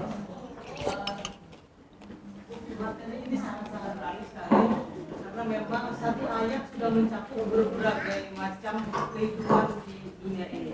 Nah, dalam kondisi sekarang kita di Indonesia saja, Ustaz. Indonesia itu sudah hancur-hancuran gitu. Kita kadang sebagai orang tua merasa, aduh, generasi muda saya ini nanti gimana nasibnya? Ya, tentang kerusakan tadi. Kerusakan itu sudah mulai kadang dari tokoh-tokoh juga, Ustaz. Iya, Para ulama kadang mencontohkan hal-hal yang tidak atau menyimpang dari Al-Quran. Nah, itu mereka kadang ada yang mimpi dan sebagainya gitu. Terus yang kedua tadi yang tentang yang satu lagi yang tentang maksiat tadi. Maksiat itu sudah, ya Allah, alhamdulillah memang kadang. Karena saya kalau pulang malam itu dari Jakarta, apakah masuk Duta atau masuk Prima itu dipikir-pikir tuh anak muda dengan, mohon maaf, banyak sekali kafe-kafe sekarang berkembang. Saya tidak tidak mendukung, tapi kemaksiatan itu kelihatannya udah hal wajar, Ustaz. Jadi kita selaku orang tua ini ada kekhawatiran ya, bagaimana kita untuk anak-anak kita. Kalau kita generasi tua ini insya Allah generasi Al-Quran dan sering talim, tapi generasi muda kita yang tua, Ustaz, tua Al-Fasad ini dengan gampang bisa masuk. Nah, itu bagaimana, Ustaz? Karena kita orang tua ini mengantisipasi agar anak-anak kita itu tidak mudah. Tidak mudah melakukan hal-hal. Betul. Jadi, iya. Jadi kita harus, waalaikumsalam, kita harus bertarung. Sebagaimana kita bertarung dengan setan. Ya, kita ini kan, ibu mau kemari aja mungkin tadi bertarung juga dengan setan. Betul nggak? Nah, jalan macet kata setan, ya bagus kamu di rumah, kan bisa juga baca sendiri di rumah. Nah, jadi hidup ini tidak pernah sepi dari pertarungan dengan asyar, kejahatan. Nah, maka termasuk itulah dia yang harus kita lakukan untuk menyelamatkan anak-anak cucu kita. Tapi ya kemungkinan siapa yang kalah, siapa yang menang hanya Allah yang tahu. Yang jelas kita dituntut berusaha. Qu anfusakum wa ahlikum naro. Jaga kamu, anakmu, dirimu dan keluargamu dari api neraka. Neraka itu ada di sekeliling kita. Seperti bahasa ibu tadi lah. Di pinggir-pinggir ada tempat-tempat ya yang membuka peluang ya orang-orang berbuat maksiat, kan gitu kan? Nah, jadi itulah bertarung kita. Nah, mulai dari rumah, jangan bosan-bosan. Mengapain? Jangan bosan-bosan. Menasehati anak.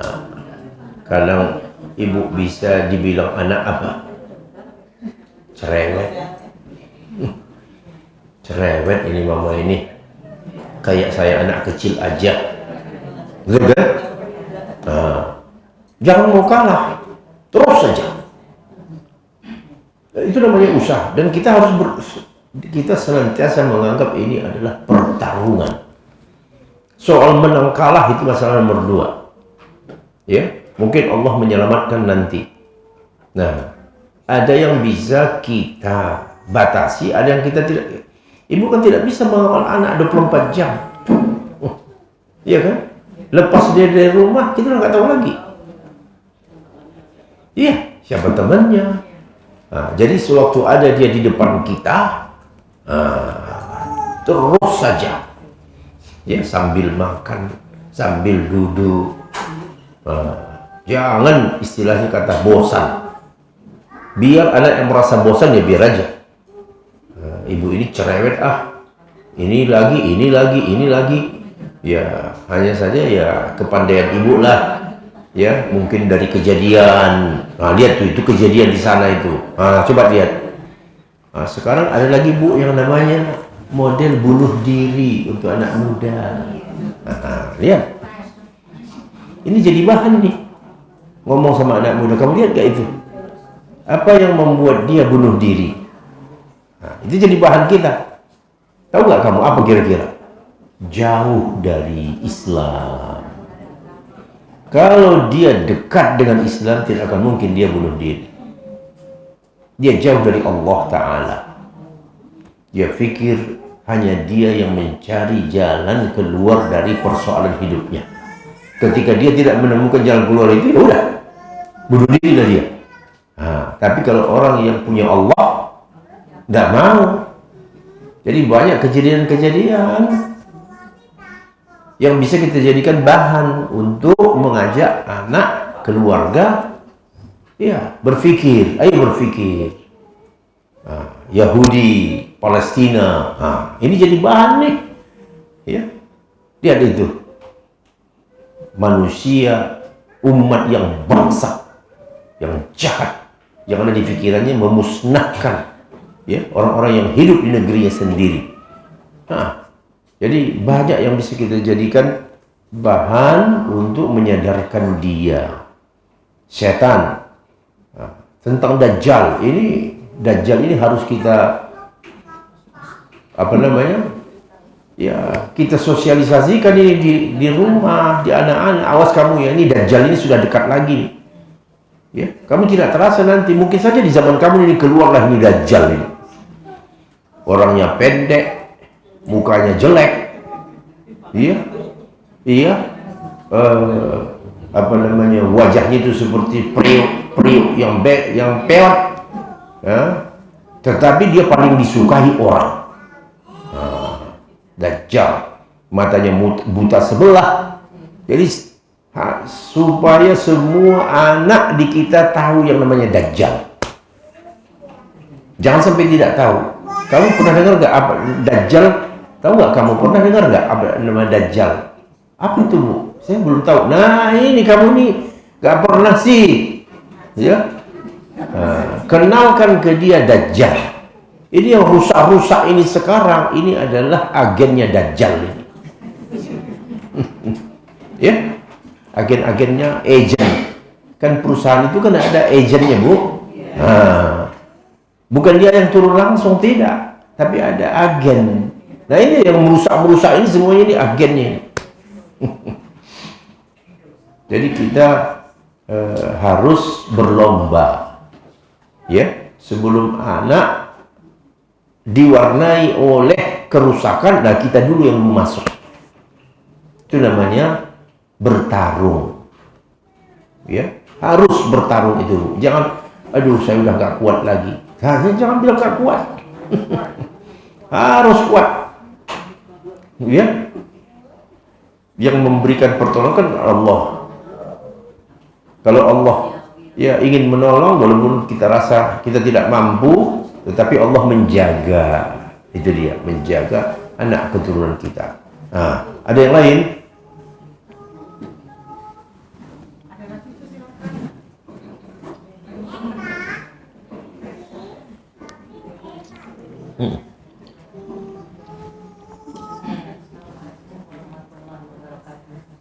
Waalaikumsalam warahmatullahi.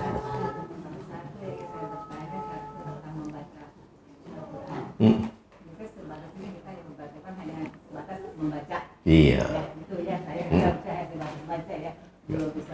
Maaf. Iya. Bagaimana pahalanya? Iya, iya. Kedua, satu untuk menggapai tujuannya Allah, untuk kita banyak berdoa dan amal soleh itu saja. Kan masuk surga itu karena rahmat Allah ya, betul Ustaz ya? Gimana? Masuk surga. Oh iya betul, rahmat Allah. Kita untuk menggapai rahmatnya Allah itu berarti banyak berbuat amal soleh ya.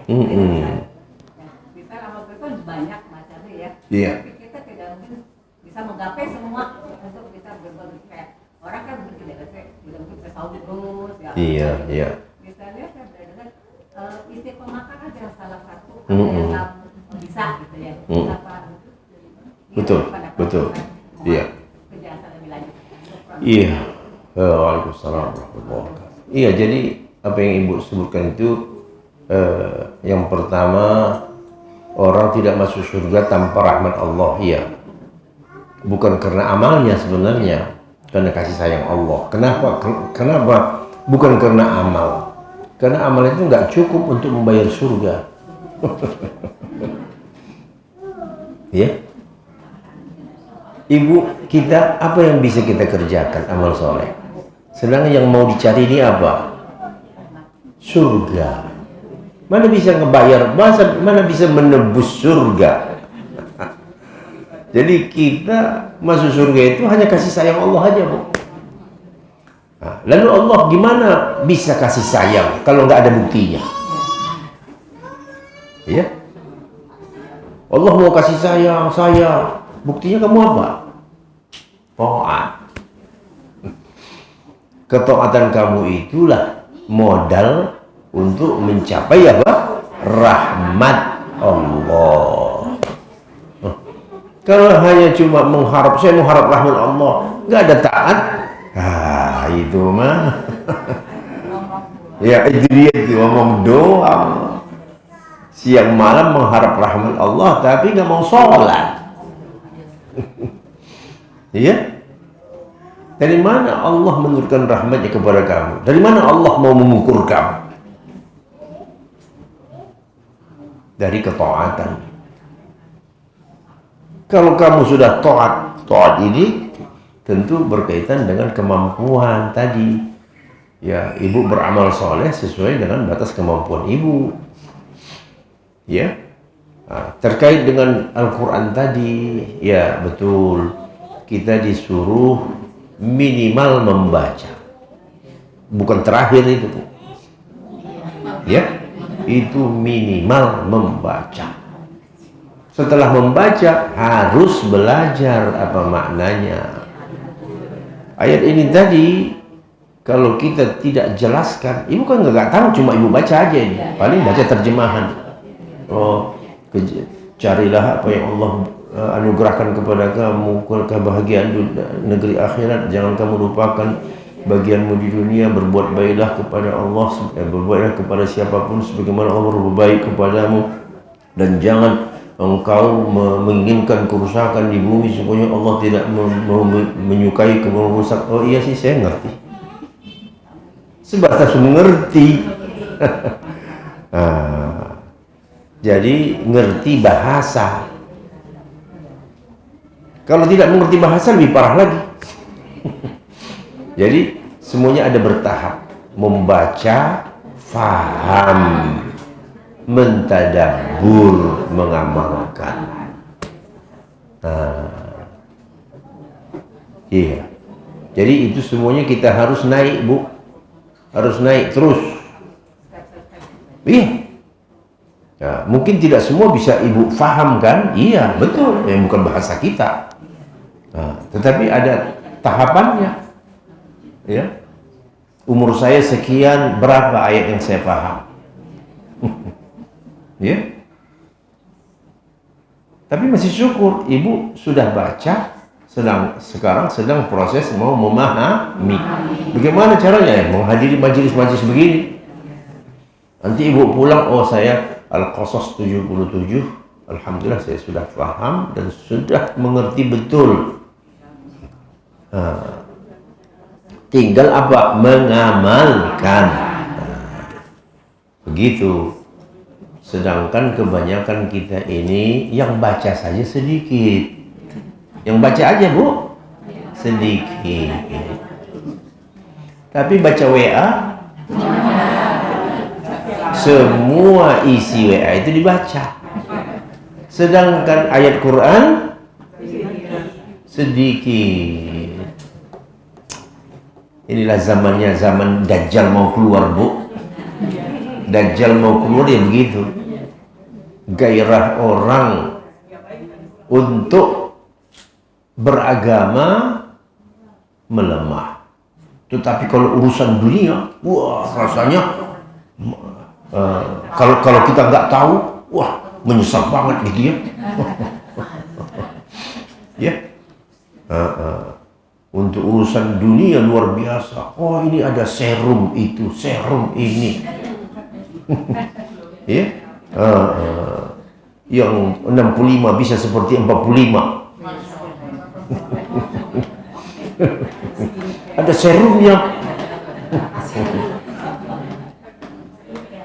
Biar bagaimanapun hukum Allah tak bisa ditolak. Kalau sudah tua tetap peot.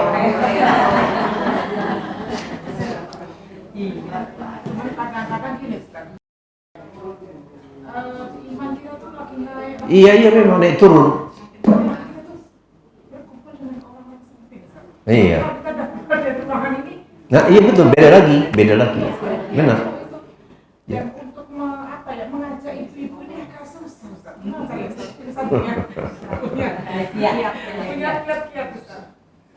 Ya, nampak itu udah rumus ya, mengajak orang kepada kebaikan itu susah. Coba saya kasih contoh, Bu. Ya, sebuah kawasan di perempatan, di kira-kira di simpang aja, sore-sore pasang aja keyboard di pinggir jalan. Ya, sebelum maghrib orang sudah datang itu di sini itu. Mulai parkir 1 motor, 2, 3 motor sebelum maghrib sudah. Apalagi kalau saya bunyikan teng. Datang pedagang ini, pedagang. Coba Ibu ajak orang ngaji. Diumumkan, diingatkan. Ya, aduh maaf, saya bukan ini belum bisa datang. Oh maaf, lagi ini, lagi itu. Memang sudah begitu, nggak usah heran. Ya, orang membuat joget sih di situ nggak pakai undangan. Mana kok menyebar undangan ini? Nanti ada joget nanti di sini, nggak ada pakai undangan. Pasang aja di situ. Ya, taruh pentas kecil, taruh situ keyboard, udah datang sendiri itu. Jadi untuk keburukan itu setannya hebat. Jadi ya apa namanya ya, marketingnya setan itu hebat. Tapi kalau untuk ke surga susah. Jadi ibaratnya kalau ke surga itu jalannya mendaki ngos-ngosan. Tapi kalau ke neraka itu sudah begitu, itu dah rumus. Gak usah heran. Iya? Gak usah heran. Dan itulah ujian. Yang lulus sukses. Ya. Nah, alhamdulillah ini ada tempat tersedia ya, warisan almarhum ya Ustaz Munzir rahimahullahu rahmatan wasi'ah. Ya, mari semarakkan kajian-kajian ini, masya Allah ya, ini udah lumayan, ini udah penuh saya melihat ini ya. Ajak terus, saling mengingatkan jadwal kajian ya, berkumpul saja sesama mukmin itu Bu, itu membawa kepada keimanan. Ijlis bina nu'min sa'ah. Pernah dengar? Ayo, ijlis bina. Ayo, sama-sama. Ijlis bina nu'min sa'ah. Saya ulang. Ijlis bina nu'min sa'ah. Mari duduk bersama kami sesaat untuk menumbuhkan keimanan. Ya, mari duduk bersama kami sejenak untuk menumbuhkan keimanan. Nah, itu dia tadi. Kalau di sini ibu tidak terasa iman ibu itu naik. Keluar dari pintu.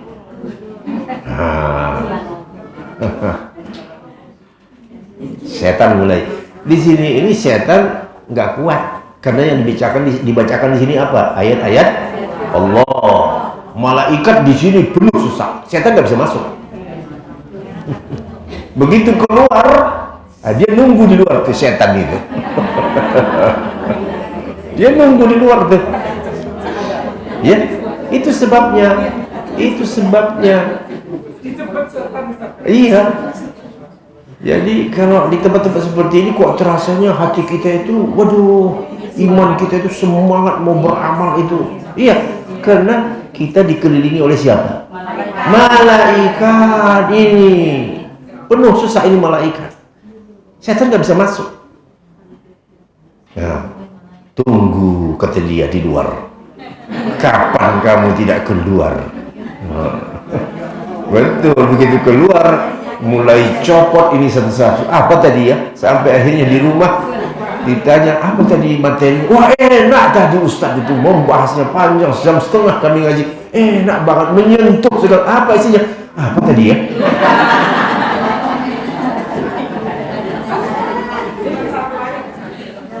Iya.